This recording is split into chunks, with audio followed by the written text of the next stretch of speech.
kulanti wacan ku soo dhawaada barnaamijka hayaanka horumarka toddobaadkan barnaamijka waxaynu ku eegi doonaa horumarka dhanka bilicda ammaanka iyo dibdhiska lagu soo kordhiyey madaxtooyada qaranka Soomaaliyeed dabcan villa Soomaaliya waa halka uu galo madaxweynaha ummadda Soomaaliyeed waa inay noqotaa meel aad u qurux badan oo ay soo jiidan karto bilicdeeda dadka kale ee ajaanibta ama dawladaha kale marka ay booqanayaan horay waxa ay ahayd meel ka duwan sida hadda laga dhigay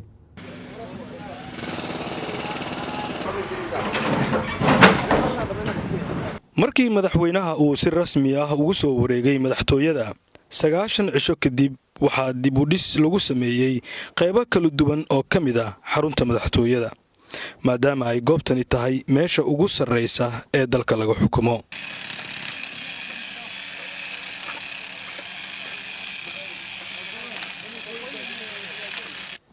waxaa la casriyeeyay iridda hore ee laga soo galo madaxtooyada oo qalab casri ahna lagu rakibay taas oo si fudud ay u isticmaali karaan dadka soo gelaya villa Soomaaliya waxaan hawlka qabanaynaa madaxtooyada Soomaaliya hawsha qabanayna waxa waaye waa installation of security system ama inaan gelino qalabka oo security oo high class oo ugu casrisan inaan gelino madaxtooyada ee Soomaaliya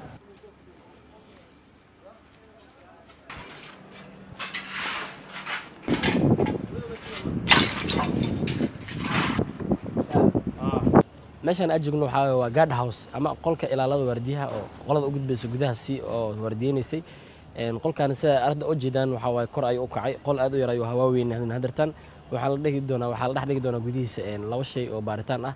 mid waa luggage scanner waa meeshii boorsooyinka wixii lagu baarayay la dhigi doonaa iyo walk through scanner midkii dadka ay dhexmarayeen oo baaritaanka ah qolka hadartan hawshiis meeshan ay maraysa muddo koon gudeed insha Allah waan soo gabagabeynayna waan rinjiinayna meesha dhaxbartamaan waxa ugu talagalnay in ay dadkii socdo ay dhex maraan waxaan ugu talagalnay gadaal dhinaceeda kale waan arki doontaan qayb oo ah jaranjarada dadka caadiga ku soconayeen iyo qayb dadka oo disabled ama naafaha ay marayaan oo kale oo ugu talagalnay aygan meeshaas waxaa sidoo kale la adkeeyay ammaanka soo gelitaanka madaxtooyada iyadoo labada qaybood la kala soocay oo dadkuna ay maraan meel gaar ah halka gawaariduna ay maraan baaritaano casri ah oo heerar kala duwan ay soo maraan halkan aad arkaysaan waxaa ku jira qalab casri ah oo loogu talagalay inuu gaariga uu ka baaro waxyaabaha hoosta ugu dhigan si uu arko qofka halkaas ku jiro hawshan istiraatiijiyada waxay bilaabatay 2017 bishii July waliba 11keedii meelahaas inay ahayd baan filayaa shirkii ugu horeeyay aan qaadanay wuxuu ahaa laba hadaf inaan marka hore tiigsano inaan amniga madaxtooyada sidaan u adkeyn lahayn gabahaanba qaabka loo soo geliyo iyo cidda soo gelaysa tan labaadna waxay ahayd bilicda madaxtooyada saan ayadana u qurxin lahayn labada hadaf anoo ka duuleynaa waxaan isweydiinay sidee hawshan u geli karnaa fursad waxay noo saamaxday marka inaan wax la diray inaan istiraatiiji ahaan soo fiiriyo madaxtooyooyinka adduunyada ama state house-yada kale qaabka uu amnigooda u sugan yahay bilicdooduna u hagaajisan tahay markaan baaris ku soo sameeyno wadamada noo dhow iyo kuwa noo fogba dhamaantoodba waxaa noo soo baxday inaan qalabkan la yiraahdo bollarka oo birahan dhulka soo baxaya ah road blockerka oo kan naga dambeeya ah qalab saasa sidii aan u soo hagaajin lahayn u keen lahayn iyo waliba inuu noqdo qalab quality leh oo la test gareeyay UK baa waxa ku yaala meel qolo commission ah oo qalabyadan yaani baabuurta intaasoo tan ah lagu test gareeyo inuu baabuurka crash garoobo meesha qalabka dhaawac ka gaar lahaa marka meeshan ka soo bilaawno marka koowaad waxay ahayd inaan istiraatiijiyadii fiirino kadib gawaaridu markii halkay dhaafaanna waxay sii mari doonaan dhowr aaladood oo casri ah oo loogu talagalay in lagu sugo ammaanka madaxtooyada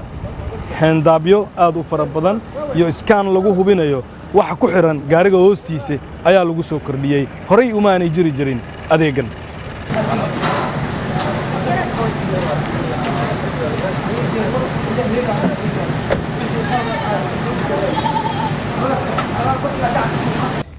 marka waxaan arkayay kolkii hore qofkii soo gali jiray madaxtooyada iyo hadda qofka soo galay bal farqiga u dhaxeeyo waxa u dhaxeeya laba wax waliba qofka kaliya gawaarida iyo waxaan oran karnaa qofka marka hadaan ku hormaro qofka su'aasha ay weydiisay kadibna gawaarida kugu xijiyo qofka waxa u dhaxeeya marka koowaad awal qofka yaani meel yar oo askari balbala oo habuu istaagi jiray laakiin hadda waxay noqotay in laamigii dadka ay soo mariyeen marka hore loo dhiso askarigii meel yar oo nadiif ah uu taagan yahay oo marka koowaad ba askarigu qofka uu hubiyo qofkan qof xaq uu ku gala meesha lama yahay laakiin meesha saxda qofka lagu baarayo waa meesha ay fadhiyaan control roomka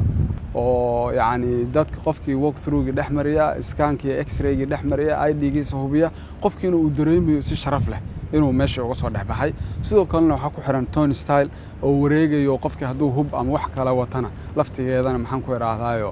ciriiri iyo xanibaad gelinaya waxyaalahaas marka hadda waxaad moodaa inay sidiina ka fudud tahay kana sharaf badan tahay gawaarida kuu soo haray taa laftigeeda waxay fududaysay inaan keennay fingerprint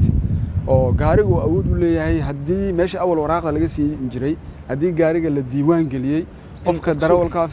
fartiisa in la diiwaan geliyo ama xildhibaanka gaarigaas kale ama wasiir gaarigaas kale darawalkiisa ama qofka ka shaqeeya madaxtooyada ama xafiiska ra'iisul wasaaraha taa warka waxay fududaysay qofka inuu farta saaro ay alaabtiina ka furmato saanu qofka ku diiwaan gashan yahay baabuurkan la yaqaan taarikadiisa qofka farta saaray inuu ahaa baafo goorta uu soo galay iyo goorta uu ka baxay xataa la ogaan karo inuu eriyadii madaxtooyada gaarigu ku dhex jiro inuu ka dhex baxay taana waxay fududaysay amnigii marka askartii waxa uu fududaatay shaqadii dhowr waxba horta qorraxdii ay fadhiyeen waxa lagu bedelay maxaan ku raadaayo meelo ay galaan oo qurux badan labo birtii cusleed oo xariga ugu xorneedo isku bedeli jireen oo dalaci jireen oo maalintii dhan qof inuu ku mashquulo ahaydna waa laga baajiyay askari waa diyaarsan yahay qofkan iyo gaarigan ku mashquulsan inuu marka hore isku hubiyo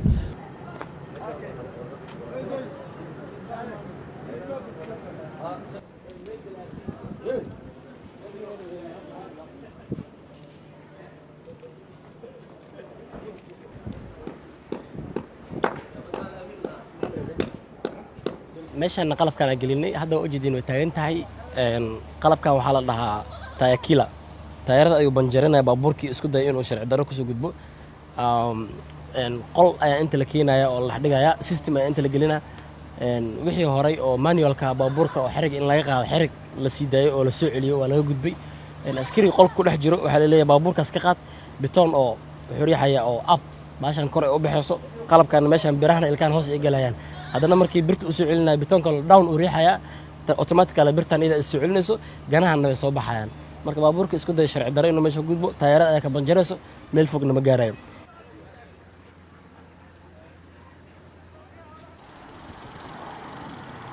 waxaa sidoo kale isbeddel lagu sameeyey wadooyinka ama dariiqyada gala gudaha madaxtooyada ee laysaga kala goosha xafiisyada iyagoo ahaayeen kuwa aada u burbursan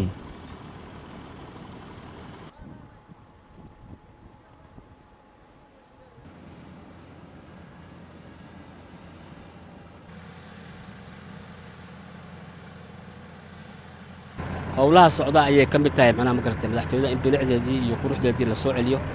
laamiga ayaa ku bilowday waxaan rabnaa feeska koowaad oo hadda socda oo ilaa iyo gudaha madaxtooyada ilaa xafiiska madaxweynaha ilaa guryaha martida ilaa iyo guryaha iyo beeraha agtooda laamiyada maraa oo dhan in lasoo nooleeyo macnaha ma garatay oo si fiican loo saaro wixii ka dambeeyana waxaan howlgeli doonaa feeska labaad oo runtii gudaha madaxtooyada meel kasta oo ay ka muuqato laami la'aanta iyo diifta ka muuqata macnaha maartay in laga tirtiro oo laga baabiyo waxaa sidoo kale lagu soo kordhiyey amba la hagaajiyey qaybo gawaarida ay dhigan karaan dadka booqanaya amba kuwa ku shaqeeya gudaha madaxtooyada qaranka Soomaaliyeed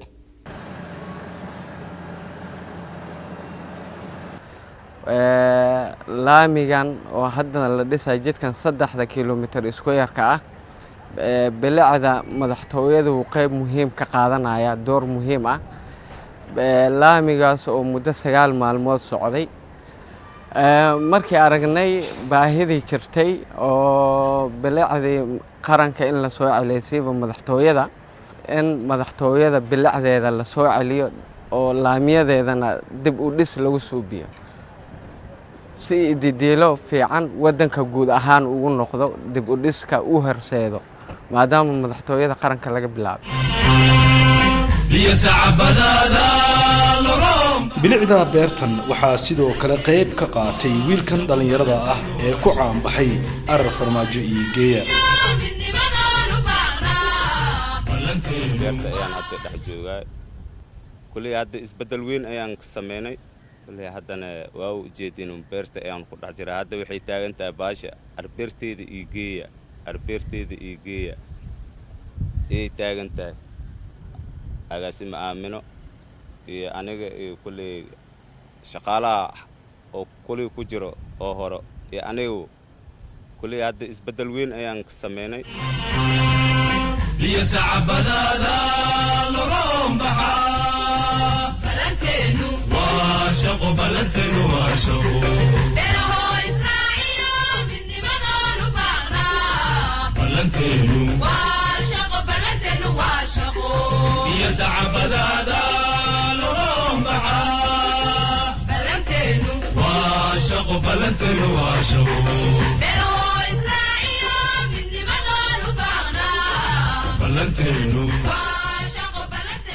madaxtooyada qaranka Soomaaliyeed sidoo kale waxay ahayd hoy ay deganaayeen shaqaale iyo waliba mas'uuliyiin ka tirsan xarunta madaxtooyada laakiin hadda waxa lagu soo koobay oo kaliya inuu halkaasi ku hoydo madaxweynaha ummadda Soomaaliyeed maxaa hadaba looga faa'iideystay hoygii dadkaasi laga raray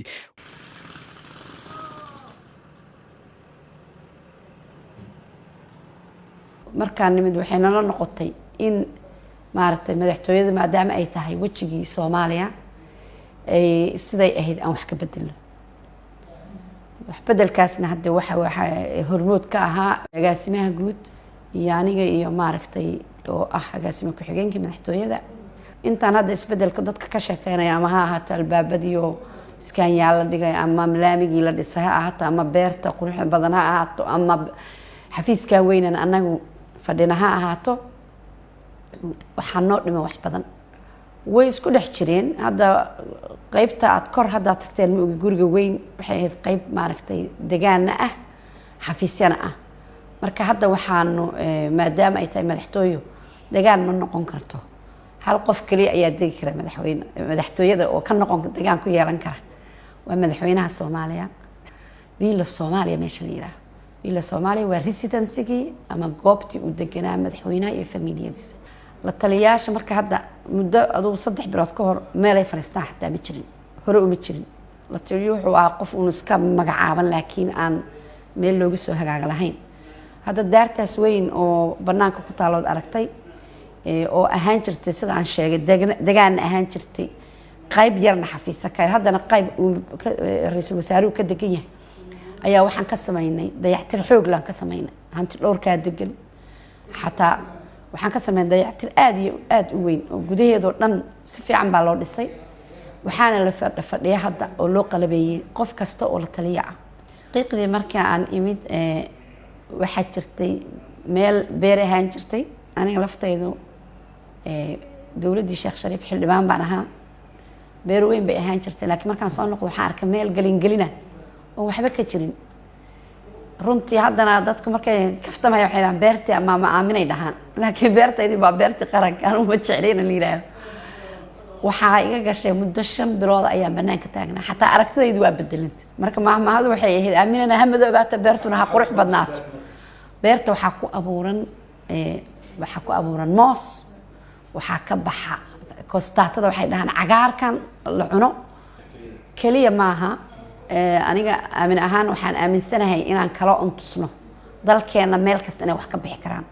laakiin ulajeedadu maaha kaliya in ubax la daawado ulajeedada daba taal waa in la tusaa dadka xataa beertaas yar ee madaxtooyada ku dhex taal hadii la abuurto 5 qoys inay maaragtay dhirjin karto aniga taas way muhiimadaydu sabul tira badan ayaa waxaan ku shubnay dambiil weyn madaxweynahan u geeyno narwaakan gurigaaga kaliya intaana ka bixi karta dalka hadii la hirgeliyo nabadu balaarato dadku wax soo saarka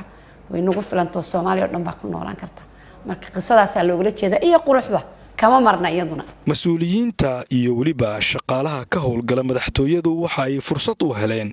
in ay helaan xafiisyo ay uga adeegi karaan bulshada haddaba dhismayaashii hore ee madaxtooyada ayaa isbedel casri ah lagu sameeyay iyadoo dhismayaal cusubna hadda ay socdaan hawshoodii halkan waa xafiiska uu fadhiisto madaxweynaha ummadda Soomaaliyeed